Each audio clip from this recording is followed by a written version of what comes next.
Veamos qué dice Jesús al respecto. No vamos a leer todos estos textos. Vayamos a Juan 9, del 1 al 3. Jesús y sus discípulos están caminando un día y encuentran un hombre que era ciego de nacimiento. Y este hombre desencadena en la mente de los discípulos una pregunta que les preocupaba desde hacía tiempo. Fijaos en su pregunta en Juan 9:2. Maestro, ¿quién pecó, este hombre o sus padres, para que naciera ciego? Ellos tienen un dilema. Saben que él es un pecador. ¿Cómo lo saben? Simplemente miran a sus ojos. Es ciego. Es desde luego un pecador.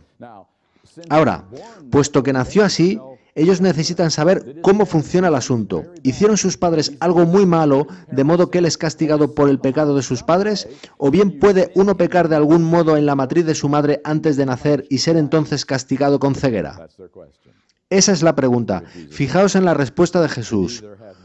No es que pecó, ni tampoco sus padres. ¿Qué es lo que dice Jesús a sus discípulos? Les dice que parten de premisas falsas. Les dice que ellos miraron a sus ojos y decidieron que era un pecador. La ceguera nada tiene que ver con la culpa, nada tiene que ver con condenación. La ceguera es una consecuencia, una maldición del pecado de Adán, pero no su castigo. Y añade Jesús, al contrario, fue para que las obras de Dios se manifestaran en él. Justo después Jesús mostraría las obras de Dios en contraste con las de Satanás, la ceguera. ¿Y cómo hace eso Jesús? Levanta su mano y dice, ¿te perdono tu ceguera? ¿Es eso lo que hace? ¿Necesitaban perdón los ojos de ese hombre? Por supuesto que no. ¿Qué necesitaban? Necesitaban sanación, restauración. Eso es lo que necesita el mal. Y Jesús sanó los ojos de ese hombre. De modo que el mal necesita sanación y restauración, en tanto que la culpa necesita perdón. Son asuntos diferentes. Vayamos a otro texto, Juan 5, 24 y 25. En esos dos versículos Jesús parece contradecirse consigo mismo. Juan 5:24 dice, de cierto os digo, que el que oye mi palabra y cree al que me envió, tiene vida eterna. El tal no viene a condenación, sino que ha pasado de muerte a vida. De acuerdo con las palabras de Jesús, ¿cuándo puedes tener vida eterna? Justo ahora, si crees en Jesucristo. ¿No es eso lo que dice? Fijaos ahora en el versículo 25.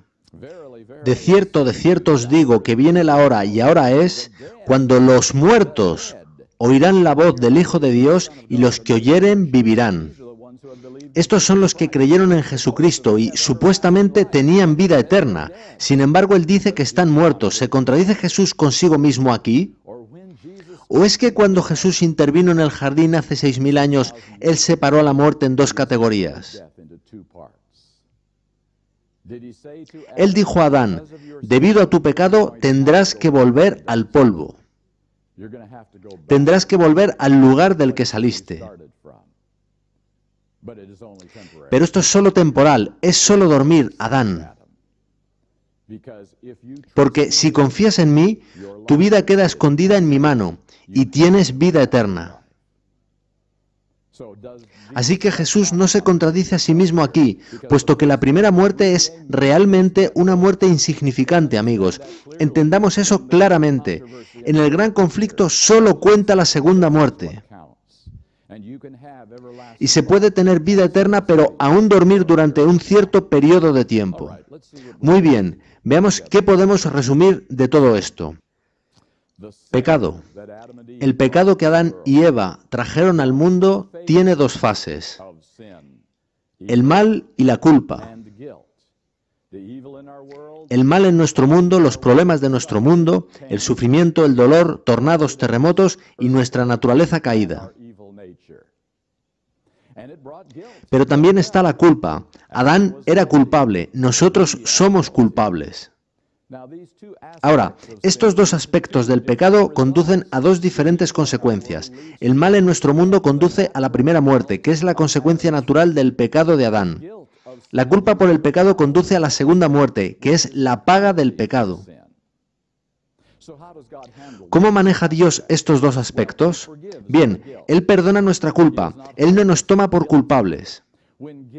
Cuando la culpa sale de nuestro presente, ¿qué sale de nuestro futuro? Deja de haber condenación en tu futuro, ya no te afecta, no tienes de qué temer. ¿Sale de ti el mal en el presente a la vez que la culpa o permanece? Tu naturaleza permanece dentro de ti, así como permanece el dolor en este mundo. ¿Cuándo se resuelve eso? Cuando vuelva Jesús. ¿Cómo lo resuelve? No perdonando, sino sanando, y por recreación. Son dos aspectos diferentes del pecado, tratados por Dios de manera separada. La mayoría del mundo cristiano no entiende eso. Mezclan ambas cosas así como hicieron los discípulos en aquella ocasión. Ambos aspectos han de considerarse por separado o no entenderemos qué es pecado ni qué es el Evangelio. Bien, vayamos a la sección C. Iré directamente a Juan 9:41.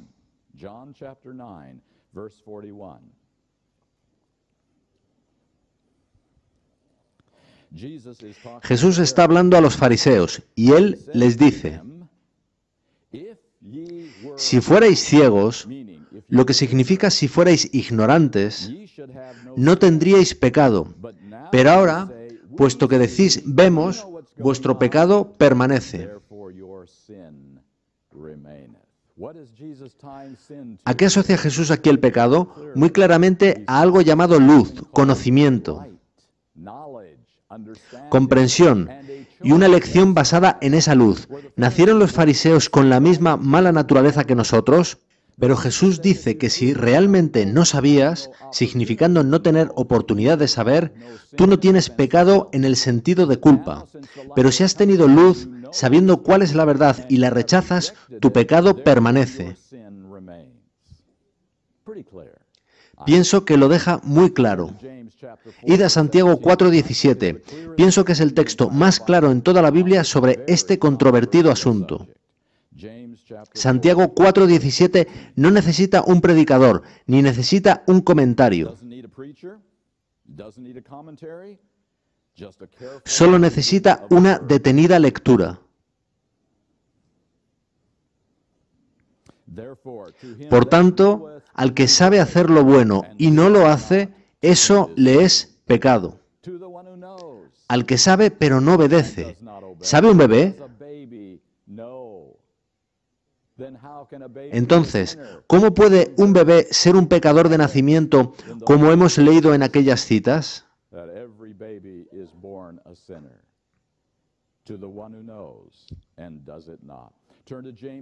Id ahora a Santiago 1, 14 y 15. Es la definición más clara de tentación que he encontrado en la Biblia.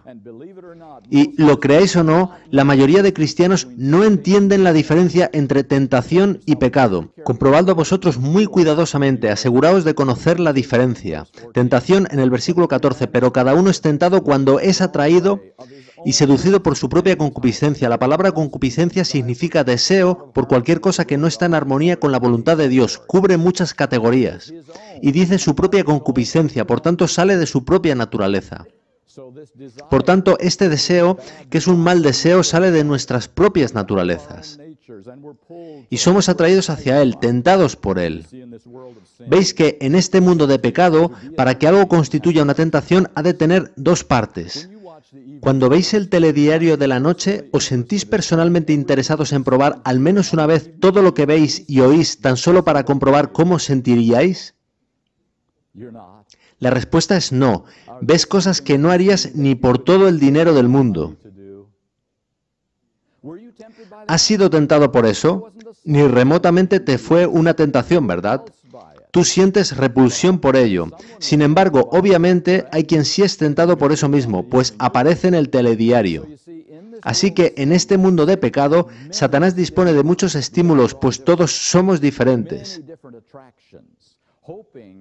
Él espera que uno o dos de esos muchos estímulos lleguen a donde vivimos, nuestra propia naturaleza, y atraigan en nuestro interior a un corazón receptivo.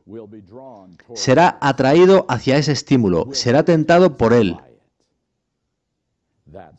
Eso es tentación. Pero sabéis que el mundo cristiano afirma que eso es pecado. ¿Deberías ser atraído hacia eso? Por supuesto que no. ¿Es el mal atraído hacia eso? Claro que sí.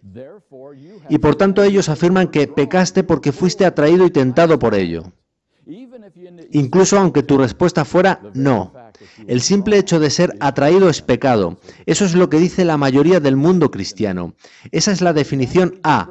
Pero ¿es eso lo que leímos? ¿Describía el pecado? No, describía tentación. El pecado está en el siguiente versículo, el 15.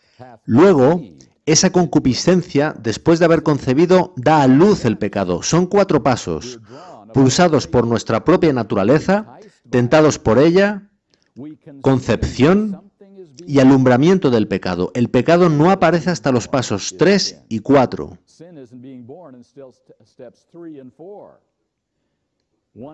Los pasos 1 y 2 constituyen la tentación y sin embargo el mundo cristiano sitúa ahí el pecado, en tanto que la Biblia lo sitúa en el paso 3, en el proceso de la concepción.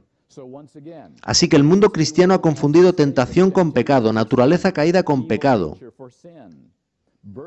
estado en el nacimiento con pecado, mientras que la Biblia afirma que no es así, que se requiere luz para que haya culpa al rechazar la luz.